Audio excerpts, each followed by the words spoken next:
जय श्री कृष्ण। गीता का 5वां अध्याय और 30वां श्लोक। कोई कोई श्लोक ऐसा होता है जहाँ भगवान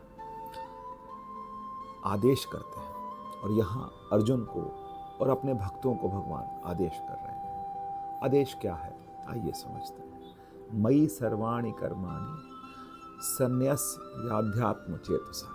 भगवान कह रहे हैं सभी कर्मों को मुझे अर्पण कर, मुझ परमेश्वर का निरंतर ध्यान करो, इच्छा और स्वार्थ से मुक्त हो जाओ और अपनी मानसिक शोक से दूर होकर के युद्ध करो। इस बात को एक एक बात करके समझते हैं। अपने कर्मों को मुझको अर्पण करो, अर्थात जो मेरा कर्म है वो परमात्मा को निवेदन करके किया जा रहा है। तो क्या हम हर एक कर्म भगवान को निवेदन करेंगे?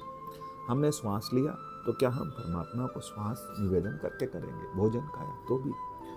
तो हम पहले से ही समर्पित हो जाएं। जैसे ही सुबह उठें, एक ध्यान हो, एक मनुष्य का मन में दृढ़ संकल्प हो कि जो मेरा कर्म हो वो सदैव मुझे संतुष्टि देने वाला हो और जो मेरा कर्म है वो परमात्मा को समर्पित है, क्योंकि मैं परमात्मा का हूँ। जब हम परमात्मा के हो गए तो हमारे सारे कर्म भी परमात्मा के हो गए, हमारा जीवन भी परमात्मा के प्रति जो है समर्पित हो जाएगा। ऐसा जो भी कर्तव्य करें, कुछ भी करें, जब हम चलें तो ऐसे लगे कि हम परिक्रमा कर रहे हैं, हम भोजन करें तो ऐसे लगे कि हम यज्ञ में आहुति डाल रहे हैं, हम अपने परिवार का भरण पोषण करें तो हम करें कि परमात्मा ने मुझे निमित्त बनाया है इस कार्य के लिए, इस संसार को चलाने के लिए मुझे निमित्त बनाया है। मैं निमित्त मात्र हूँ, लेकिन मनुष्य कभी ये ना सोचे कि मैं हूँ तो ये संसार चल रहा है और मैं नहीं हूँगा तो ये संसार नहीं चलेगा। तो संसार में हूँ तब भी चलेगा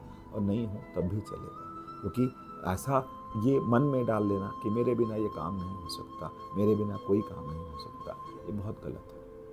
प्रत्येक मनुष्य ये अवधारणा बना लेता है कि मेरे बिना ये काम नहीं होगा, इस सीट पर मैं नहीं बैठूंगा तो यहाँ ये काम नहीं चलेगा, ये देश नहीं चलेगा, ये प्रजा नहीं चलेगी। ऐसा नहीं है। ये संसार सदैव से चलता आ रहा है, कोई रहे तब भी और कोई ना रहे तब भी। परमात्मा स्वयं परम करता है, वही करता है, यही मान लेना। दिन में एक बार बस ये मान लेना, क्योंकि मान लेने के बाद, जान लेने के बाद फिर कुछ करना शेष नहीं रहता। फिर वो व्यक्ति जो है वो परमात्मा को अपना जीवन समर्पित करते हुए चलता है। यही समझ लेना, यही समझ बना लेना ही परम कर्तव्य है। लेकिन लोग इससे कतराते हैं। लोगों को भंडारा कराना पसंद है, लोगों को प्रसाद बांटना पसंद है। अच्छा काम है, बुरा नहीं है, लेकिन उससे अपना अहंकार बढ़ा लेते हैं। अहंकार बढ़ा करके अहंकार को इतना बड़ा कर लेते हैं कि वो उसका कोई अंत नहीं रहता। फिर ऐसा नहीं करना। क्या करना है? हम एक बार दृढ़ संकल्प हो जाए, इस त्रिवेणी में स्नान करके बाहर निकले। ये त्रिवेणी क्या है? कर्म। मेरा जो कर्म है वो त्रिवेणी है, और वो कर्म किससे के साथ सुरक्षित रहे? धर्म के साथ, और उसके साथ परमात्मा की कही हुई वाणी जो कि गीता है, जो निरा अध्यात्म है। आध्यात्मिक होकर के मनुष्य जीवन में कर्तव्य करता रहे।